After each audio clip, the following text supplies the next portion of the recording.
السلام عليكم ورحمة الله وبركاته. الحمد لله رب العالمين والعاقبة للمتقين، والصلاة والسلام على أشرف الأنبياء والمرسلين نبينا محمد وعلى آله وصحبه أجمعين ومن تبعهم بإحسان إلى يوم الدين. أما بعد، فعن أنس رضي الله تعالى عنه عن النبي صلى الله عليه وسلم أنه كان إذا تكلم بكلمة أعادها ثلاثا حتى تفهم عنه، وإذا أتى على قوم فسلم عليهم سلم عليهم ثلاثة. رواه البخاری۔ بخاری شریف کی ایک چھوٹی سی روایت ابھی آپ کے سامنے پڑھی گئی ہے۔ مشہور صحابی سیدنا انس بن مالک رضی اللہ تعالی عنہ بیان کرتے ہیں کہ اللہ کے نبی صلی اللہ علیہ وسلم انہو کان اذا تکلم بکلمہ، کہ جب آپ گفتگو کرتے تھے، کوئی بات کہتے تھے، اعادہا ثلاثا، تو اسے آپ 3 مرتبہ دہراتے تھے، حتی تفہم عنہ، یہاں تک کہ وہ بات سمجھ لی جاتی تھی۔ یعنی پیارے نبی صلی اللہ علیہ وسلم کی گفتگو کا انداز، اسلوب، طریقہ یہ تھا کہ جب کوئی خاص بات ہوتی تھی، اہم بات ہوتی تھی، پیارے نبی صلی اللہ علیہ وسلم 3 مرتبہ بیان کرتے تھے، تاکہ لوگ اس اہم اور خاص بات کو اچھی طرح سمجھ جائیں۔ یہ خطیب اور داعی کا کردار کیا ہونا چاہیے کہ اس کی آواز بالکل صاف ہو، اس کی گفتگو آسان ہو، اور اس کی بات سمجھی اور سنی جا سکے۔ بہت تیز بولنا، جلدی بولنا، یہ گفتگو کے آداب میں سے نہیں ہے۔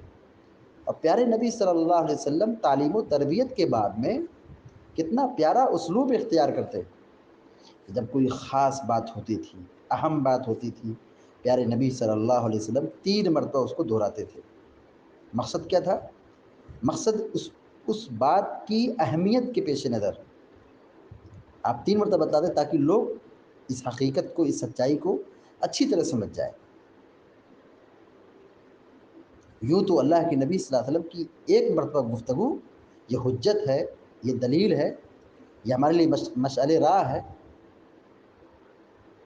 لیکن پیارے نبی صلی اللہ علیہ وسلم نے بعض مقامات پر 3 مرتبہ گفتگو کی ہے، ایک ہی بات کو 3 بار بیان کیا ہے۔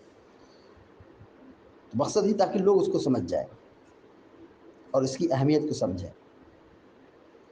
اس کے بعد حضرت انس بن مالک رضی اللہ تعالیٰ عنہ بیان کرتے ہیں، وَإِذَا أَتَى عَلَىٰ قَوْمٍ فَسَلَّمَ عَلَيْهِمْ سَلَّمَ عَلَيْهِمْ ثَلَاثًا، جب آپ کسی قوم کے پاس آتے تھے تو ان پر سلام کرتے، 3 مرتبہ سلام کرتے تھے۔ 3 مرتبہ سلام کرتے تھے، اس کا مطلب کیا ہے؟ اہل علم نے اس کے کئی معنی بتلائے ہیں۔ ایک مطلب یہ کہ جب کوئی جواب نہیں ملتا تھا آپ 3 مرتبہ سلام کرتے تھے۔ ادب یہ کہ ہم سلام کریں اور وہ سن نہ سکے، سمجھ نہ سکے تو ہم دوبارہ سلام کریں، پھر بھی اگر جواب نہ ملے پھر تیسری مرتبہ سلام کریں۔ تو ایک مطلب یہ ہے کہ یہ اس وقت ہوتا تھا جب آپ صلی اللہ علیہ وسلم سلام کرتے اور سامنے والا سن نہیں سکتا تھا، سن نہیں پاتا تھا، تو آپ 3 مرتبہ سلام کرتے تھے۔ ایک معنی یہ بتلایا گیا ہے کہ اللہ کے نبی صلی اللہ علیہ وسلم کسی قوم اور جماعت کے پاس آتے تھے تو آپ 3 مرتبہ سلام کرتے تھے، مطلب کیا ہے؟ ایک شروع میں کرتے تھے، پھر بیچ میں کرتے تھے، پھر جب اخیر میں پہنچے تو وہاں سلام کرتے تھے۔ تو اللہ کے نبی صلی اللہ علیہ وسلم سلام کو عام کرتے تھے۔ سلام کو عام کرنا چاہیے، سلام پھیلانا چاہیے، سلام سے محبت بڑھتی ہے۔ اور یہاں اس حدیث میں 2 تعلیم بہت ہی اہم ہے۔ ایک تعلیم یہ کہ خاص اور اہم بات کو 3 مرتبہ بیان کرنا چاہیے، یہ تواضع کی نشانی ہے، یہ تعلیم اور تربیت میں نکھار لانے والی چیز ہے۔ اگر آدمی ایسے ہی ایک بات بیان کر کے خاموش ہو جائے، پھر اس کے بعد دوسری بات بیان کرنے لگے، تو ممکن ہے کہ اس اہم بات کو، خاص بات کو لوگ بھول جائیں لیکن جب کوئی بات کو کسی بات کو 3 مرتبہ بیان کی جائے تو لوگ اس کو یاد رکھتے ہیں اور اس کو سیریس لیتے ہیں۔ تو پہلی نصیحت اس میں یہ ہے، پہلی تعلیم اس میں یہ ہے کہ اہم اور خاص بات کو 3 مرتبہ بیان کرنا چاہیے۔ اور دوسری اہم تعلیم اس میں یہ ہے کہ اللہ کے نبی صلی اللہ علیہ وسلم سلام کو عام کرتے تھے، سلام کو پھیلانا چاہیے، سلام کو عام کرنا چاہیے۔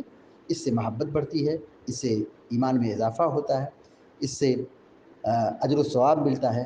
دعا ہے رب العالمین سے کہ اللہ تبارک و تعالی ہم کو، آپ کو، سارے مسلمانوں کو نیک عمل کرنے کی توفیق عطا فرمائے۔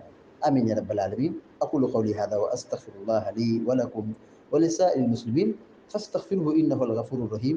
وصلی اللہ علی نبینا محمد وسلم تسلیما کثیرا۔ السلام علیکم ورحمۃ اللہ وبرکاتہ۔